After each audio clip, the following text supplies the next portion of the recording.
자, 여론조사 전문가 한 분을 오늘 초대했는데요. 프랑스 파리에서 이 선거 여론조사 공표가 프랑스 여론 형성에 미치는 영향, 이걸로 석사학위, 또 일본과 한국 여론조사의 제도화 과정으로 정치학 박사학위를 받은 전문가 최인숙 박사를 오늘 초대했습니다. 어서 오십시오. 안녕하세요. 네, 지금 프랑스도 곧 대선이죠?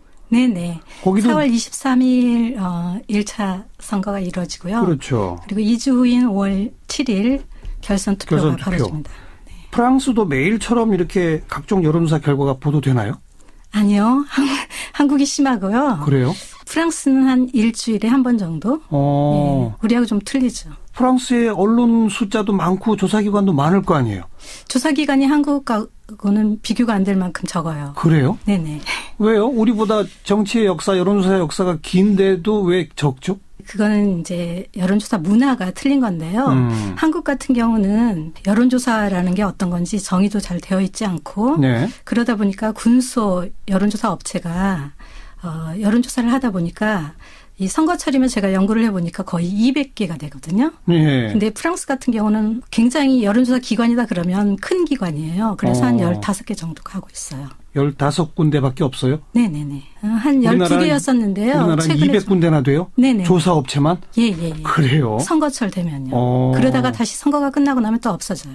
그렇겠죠. 대목이니까 그때만 반짝하는. 예. 그게 한국의 큰 문제점이에요. 최근에 제가 언론사에서 발표하는 여론조사들을 보면서 깜짝 놀라는 게 제가 알지도 못하는 여론조사 업체에서 여론조사를 하고 있어서 그래요. 예, 참 그런 것들이 다른 면이죠. 그럼 프랑스는 군소 영세 여론조사 업체가 등장하는 걸 막는 제도가 있습니까? 제도는 없어요. 근데 그게 문화죠. 하나의 문화. 네. 그리고 여론조사 업체가 하나의 정보기관처럼 운영되고 있어요. 그래서 아무나 들어갈 수 없고.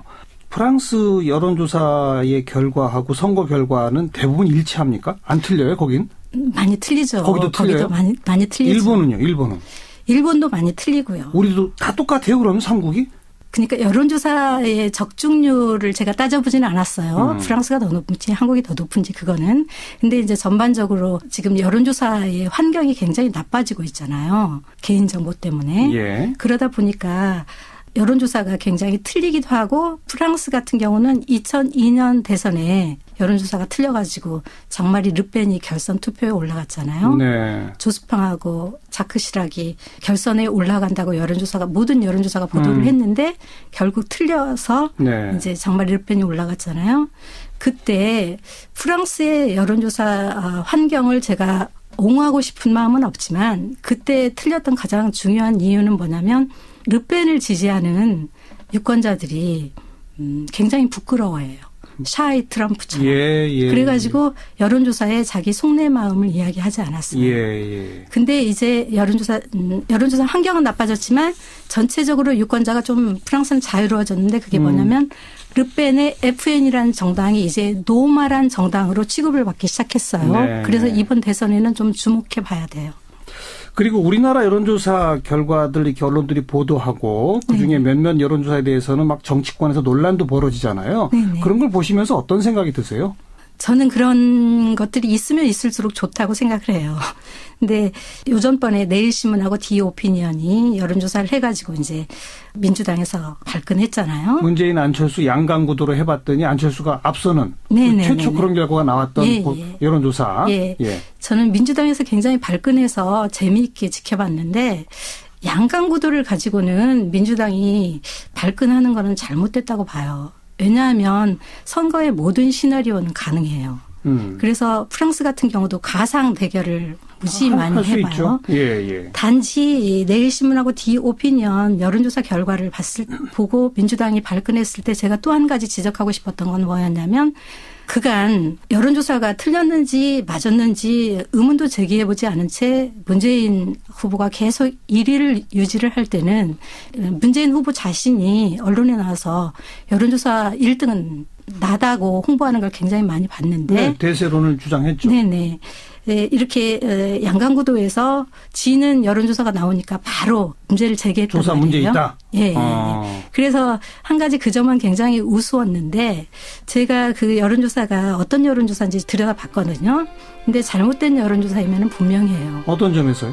여론조사다 그러면 과학성하고 대표성 예. 두 가지가 생명입니다. 예. 그런데 내일신문과 디오피니언 4월 정례 여론조사 이 여론조사의 대표성을 따져보면은 예를 들면 20, 30대에는 56%가 응답을 했어요. 근데 60대는 4%가 응답을 했어요. 어유 그렇게 차이가 나요? 예, 이렇다면은 벌써 대표성에서 인구비례별로 해서 우리가 쉽게 생각해 본다면 지금 인구비례로 해서 60대가 4%라면 진짜 잘못된 거지 않겠습니까? 네. 그래서 이거는 이런 식으로 접근을 해서 민주당이 발끈을 했다면 그건 조금 좋은데 사실 텐데. 예. 양강구도나 뭐 그런 거 가지고 발끈했다는 거는 좀 문제가 있다고 보죠. 네. 프랑스 사람들도 여론조사 결과 이게 숫자 1, 2등이 막 뒤바뀌고 요즘 막 그러고 있지 않습니까? 네네. 그러면 그 하나하나 숫자에 막 일희일비합니까? 아니면 여론조사 결과를 받아들이는 국민들의 태도는 어떤 차이가 있어요? 우리는 제가 보기에 국민보다는 정치인이 일희일비하는 것 물론 같거든요. 그 먼저죠. 네. 예. 네. 근데 프랑스인들은 뭐 여론조사 그러면 스타티스티크 뭐 통계 뭐 그 정도 받아들이고 있고요. 우리만큼 그렇게 민감하지는 않은 것 같아요. 그래서 예를 들면 마크롱이라는 후보가 지금 26%를 달리고 있고 예. 마린 르펜이라고 하는 그 FN의 여자 후보가 25%. 그래서 1% 차이를 가지고 뭐 일주일은 이 사람이 앞섰다, 일주일은 다른 후보가 앞섰다, 뭐 그런 식이고 좀 특이한 점은 피용이라는 후보가 지금 3월 달인가부터 페넬로프 게이트라고 해서 자기 부인을 가짜로 채용해서 공금을 횡령했다. 그래서 지금 검찰 수사를 받고 있지 않겠습니까? 그래서 그 후보가 계속 지지율이 하락해서 그래도 3위를 차지했었는데 시민 대표인 장리크 멜랑숑이라고 하는 사람이 며칠 전부터 3위로 이제 치고 올라갔어요. 그래서 이런 것들을 프랑스 사람들은 굉장히 흥미있게 바라보고 있어요. 왜냐하면 장리크 멜랑숑이라고 하는 사람이 그냥 어느 날 갑자기 여론조사가 뒤집어진 게 아니라 그만큼 여론조사의 지지율을 높이기 위해서 이분이 정직성, 지금 프랑스에서 굉장히 문제가 되는 정직성을 들어가지고 선거판을 뜨겁게 달구죠. 그래서 이제 여론조사가 뒤집어지는 거니까 굉장히 흥미롭게 보고 있죠. 그리고 우리나라 여론조사와 프랑스 여론조사는 이 묻는 방식, 묻는 내용부터 상당히 큰 차이가 있다면서요? 어떤 차이가 있습니까? 아침에 제가 보았던 3개의 여론조사가 있었어요. 프랑스 여론조사. 예. 근데 흥미로웠던 거는 프랑스 같은 경우는 한국하고 좀 틀려요. 틀리다는 게 뭐냐면 선거 한 달 전에 유권자가 선거를 하고 싶으면은 유권자 명부에 등록을 해야 돼요. 근데 우리 같은 경우는 자동적으로 등록이 돼서 그냥 가면 되는 거잖아요. 그래서 최근에 지금 유권자 등록한 선거인 명부가 나온 이후부터는 선거인 명부를 가지고 추출을 해요. 당연히 그래야 되겠죠. 그 사람들만 투표권이 있으니까. 그 사람들만 투표권이 있으니까요. 그러면 이제 한국을 봅시다. 재미있는 게 뭐냐면 지난주에 갤럽이 여론조사를 했어요. 거기에서 이제 안철수 후보보다는 문재인 후보가 약간 몇 프로 앞섰어요. 그때 언론에서 발표된 여론조사를 보게 되면은 선생님께서 이번에 투표하시겠습니까? 그렇게 묻고 예스 하는 사람한테 그럼 누구를 찍겠습니까? 그런 질문을 해야 된다고 봐요. 근데 한국에서는 그렇게 하지 않은 것도 굉장히 많은 걸로 제가 알고 있거든요. 그냥 단순 지지도 조사가 있고 동시에 그러면서 적극 투표층에서는 또 어떤 결과가 나왔다. 이렇게 따로 또 하죠. 그러니까 우선 투표를 하겠다는 사람을 상대로 이번 대선에서 누구를 찍을지 그렇게 물어봐야 되지 않겠습니까? 그런데 그런 투표 의향을 묻지 않은 상태에서 이번 대선에서 누가 좋으십니까? 그렇게 묻기도 하고 또 갤럽의 여론조사를 보게 되면은 굉장히 재밌었는데 질문지를 보면은 기회는 누가 다음번 대통령이 되는 것이 가장 좋다고 생각하십니까? 자, 이거는 적합도지. 지지도가 아니죠. 투표 의향이 아니에요. 그렇기 때문에 우리도 그런 경우가 많아요. 쇼핑에 가서 자 이건 참 좋아. 그렇게 이야기해놓고 정작 살 때는 제가 그걸 사지 않습니다. 맞습니다. 그거하고 같아요. 그러니까 설문 문항에서 우리 그냥 단순한 지지도를 묻는데 뭐 프랑스나 다른 나라들은 그냥 그렇게만 묻지 않는다면서요? 만약에 여론조사 면접원이 저희들한테 선생님은 어느 당을 지지합니까? 그러면 사실은 저도 모를 때가 있어요. 내가 어느 당을 지지하는지 아니면 제가 저는 민주당입니다. 그렇게 대답할 수도 있고요. 근데 순간 제가 잘못 대답할 수도 있고 거짓말을 할 수도 있어요. 예. 그러면 프랑스나 일본 같은 데는 한참 제가 잊어버릴 만한 시간이 지난 다음에 어떤 질문이 들어오냐면 선생님께서는 어떤 신문을 구독하십니까? 어떤 신문을 구독하느냐? 어떤 신문을 구독하십니까? 그러면 제가 예를 들면 경향신문을 구독한다. 아니면 조선일보를 구독한다. 그러면 앞에서는 제가 민주당을 지지한다 해놓고 나중에 조선일보를 구독한다 그러면 이거 뭔가 좀 이상하잖아요. 네, 네. 그래서 이제 좀 이런 경우 어떻게 해야 되는지 우선 여론조사 전문가들이 고민을 해볼 부분들이죠. 네. 그리고 결국 어느 나라건 여론조사의 그 결과 숫자라고 하는 것은 그냥 순간의 포착 아니겠습니까? 그렇죠. 일종의 스냅 사진 같은 거죠. 네네네. 그냥 그 사진 한 장을 놓고 우리가 무슨 판단을 내리기는 어려운 거잖아요. 네네. 가장 중요한 건 뭐예요? 흐름입니까? 이거는 후보자 아니면 정당의 문제라고 생각을 해요. 이걸 여론조사는 하나의 정보원이라고 보면 됩니다. 정보원. 예. 예를 들면 틀린 여론조사든 맞는 여론조사든 예를 들면 프랑스에서는 주로 마크롱을 좋아한다 그러면 마크롱의 어떤 면이 좋아하는지 서브 퀘스천을 많이 넣어서 그런 것들을 알아내요. 어떤 면을 더 좋아합니까?까지 물어요? 그럼요. 네. 신뢰 면에 있어서는 어떤 후보를 좋아하는지 그리고 공감도.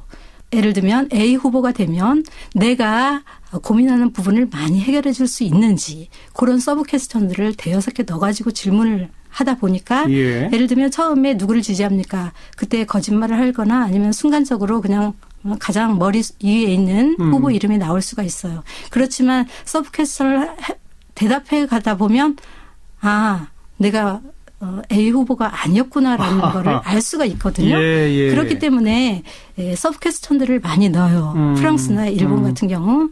근데 모르겠어요. 제가 여론조사가 어디가 문제 있었는가 그 이야기를 할 때 좀 서브 퀘스천을 넣어서 좀 더 섬세한 응답을 구해서 발표를 했으면 이번처럼 이렇게 비판을 받지 않았을 걸 그런 이야기를 했는데 그 이후로 언론에서 발표되는 여론조사들을 보니까 서브 퀘스천들을 꽤 넣는 것 같아요. 반영이 조금씩 되고 있군요. 반영이 좀 되고 있는 것 같아요. 그리고 아마 각 정당과 후보 캠프에서 자체적으로 선거 전략을 짜기 위해서 조사할 때는 그런 서브 퀘스천을 많이 넣을 겁니다. 그래야 우리 후보의 어떤 점을 강하게 하고 어떤 점을 좀 감추고 이것들을 찾아낼 수 있는 거잖아요. 그럼요. 근데 이제 단순히 그냥 지지도만 보도하는 언론 보도들이 워낙 많다 보니까 거기서 이제 큰 차이가 있는 거겠죠. 공공정책 부분에서 지방자치단체 그런 데서는 서브 퀘스천을 많이 넣어서 제대로 여론조사를 하고 알겠습니다. 그리고 우리나라 여론조사는 하루 만에 끝내기도 하잖아요. 조사 시간 전체가. 근데 프랑스 여론조사는 더 오래 걸립니까? 프랑스 여론조사는 3일 아니면 5일을 걸려요. 왜 이렇게 오래 걸려요? 예를 들면 제가 인턴십으로 모 회사에서 여론조사를 해봤는데요. 우리나라 여론조사 기관에? 네. 우리나라 여론조사 기관에 특정 전화번호에 전화를 걸어서 우선 그분이 20대인지 묻고 20대이면 제가 그분하고 이제 접촉을 해서 대답을 얻어내요. 그 다음에 똑같은 방법으로 하고 이제 그런 식으로 하는데 예를 들면 특정 집에 전화를 해서 20대가 만약에 지금 외출 중이다. 그러면 프랑스 같은 경우는 그 20대가 외출 중인 그분을 접촉하기 위해서 적어도 4, 5회는 시도를 해요. 다음번에 또 전화를 하고 또 전화를 하고 그 사람하고 하기 위해서. 근데 우리 같은 경우는 그냥 빼버리죠. 빼고 바로 다음 번호로. 그러니까 8시간이면 되는 거죠. 8시간 만에 되고 프랑스는 꼭 자기들이 추출한 그 사람들의 이야기를 듣고자 노력하고 있고. 그래야지 좀 전에 말씀드렸듯이 과학성이라는 그걸 좀 조금은 더 접근하고 담보할 수가 있거든요. 알겠습니다. 이처럼 이 세계 각국의 다양한 여론조사 문화라고 하는 것도 우리가 좀 비교 검토하면서 우리의 조사 결과 숫자를 봐야지 너무 그냥 숫자 하나하나에 왔다 갔다 할 거 없다. 이렇게 오늘 말씀 정리하도록 하겠습니다. 여론조사 전문가 최인숙 박사였습니다. 고맙습니다. 감사합니다. 여론조사 문화가 틀린 건데요. 한국 같은 경우는 여론조사라는 게 어떤 건지 정의도 잘 되어 있지 않고 그러다 보니까 군소 여론조사 업체가 여론조사를 하다 보니까 이 선거철이면 제가 연구를 해보니까 거의 200개가 되거든요. 네. 근데 프랑스 같은 경우는 굉장히 여론조사 기관이다 그러면 큰 기관이에요. 그래서 한 15개 정도가 하고 있어요. 15군데밖에 없어요? 네네네. 한 12개였었는데요. 우리나라는 200군데나 돼요? 네네. 조사업체만? 예. 그래요? 선거철 되면요. 그러다가 다시 선거가 끝나고 나면 또 없어져요. 그렇겠죠. 대목이니까 그때만 반짝하는. 예. 그게 한국의 큰 문제점이에요. 최근에 제가 언론사에서 발표하는 여론조사들을 보면서 깜짝깜짝 놀라는 게 제가 알지도 못하는 여론조사 업체에서 여론조사를 하고 있어서 그래요. 예, 참 그런 것들이 다른 면이죠. 그럼 프랑스는 군소 영세 여론조사 업체가 등장하는 걸 막는 제도가 있습니까? 제도는 없어요. 근데 그게 문화죠. 하나의 문화. 네. 그리고 여론조사 업체가 하나의 정보기관처럼 운영되고 있어요. 그래서 아무나 들어갈 수 없고. 프랑스 여론조사의 결과하고 선거 결과는 대부분 일치합니까? 안 틀려요, 거긴? 많이 틀리죠. 거기도 틀려요? 많이 틀리죠. 일본은요, 일본은? 일본도 많이 틀리고요. 우리도 다 똑같아요, 그러면 삼국이? 그러니까 여론조사의 적중률을 제가 따져보지는 않았어요. 프랑스가 더 높은지 한국이 더 높은지 그거는. 근데 이제 전반적으로 지금 여론조사의 환경이 굉장히 나빠지고 있잖아요. 개인정보 때문에. 예. 그러다 보니까 여론조사가 굉장히 틀리기도 하고 프랑스 같은 경우는 2002년 대선에 여론조사가 틀려가지고 장마리 르펜이 결선 투표에 올라갔잖아요. 네. 조스팡하고 자크 시락이 결선에 올라간다고 모든 여론조사가 보도를 했는데 결국. 자, 여론조사 전문가 한 분을 오늘 초대했는데요. 프랑스 파리에서 이 선거 여론조사 공표가 프랑스 여론 형성에 미치는 영향, 이걸로 석사학위, 또 일본과 한국 여론조사의 제도화 과정으로 정치학 박사학위를 받은 전문가 최인숙 박사를 오늘 초대했습니다. 어서 오십시오. 안녕하세요. 네, 지금 프랑스도 곧 대선이죠? 네네. 거기도 4월 23일 1차 선거가 이루어지고요. 그렇죠. 그리고 2주 후인 5월 7일 결선 투표가 벌어집니다. 네. 프랑스도 매일처럼 이렇게 각종 여론조사 결과가 보도되나요? 아니요. 한국이 심하고요. 그래요? 프랑스는 한 일주일에 한 번 정도. 예, 우리하고 좀 틀리죠. 프랑스의 언론 숫자도 많고 조사기관도 많을 거 아니에요? 조사기관이 한국하고는 비교가 안 될 만큼 적어요. 그래요? 네네. 왜요? 우리보다 정치의 역사, 여론조사의 역사가 긴데도 왜 적죠? 그거는 이제 여러 틀려서 이제 장마리 르펜이 올라갔잖아요. 그때 프랑스의 여론조사 환경을 제가 옹호하고 싶은 마음은 없지만 그때 틀렸던 가장 중요한 이유는 뭐냐면 르펜을 지지하는 유권자들이 굉장히 부끄러워해요. 샤이 트럼프처럼. 그래가지고 여론조사에 자기 속내 마음을 이야기하지 않았어요. 근데 이제 여론조사 환경은 나빠졌지만 전체적으로 유권자가 좀 프랑스는 자유로워졌는데 그게 뭐냐면 르펜의 FN이라는 정당이 이제 노말한 정당으로 취급을 받기 시작했어요. 그래서 이번 대선에는 좀 주목해 봐야 돼요. 그리고 우리나라 여론조사 결과들 이렇게 언론들이 보도하고 그중에 몇몇 여론조사에 대해서는 막 정치권에서 논란도 벌어지잖아요. 그런 걸 보시면서 어떤 생각이 드세요? 저는 그런 것들이 있으면 있을수록 좋다고 생각을 해요. 근데 요전번에 내일신문하고 디오피니언이 여론조사를 해가지고 이제 민주당에서 발끈했잖아요. 문재인 안철수 양강구도로 해봤더니 안철수가 앞서는 최초 그런 결과가 나왔던 여론조사. 저는 민주당에서 굉장히 발끈해서 재미있게 지켜봤는데 양강구도를 가지고는 민주당이 발끈하는 거는 잘못됐다고 봐요. 왜냐하면 선거의 모든 시나리오는 가능해요. 그래서 프랑스 같은 경우도 가상 대결을 무지 많이 해봐요.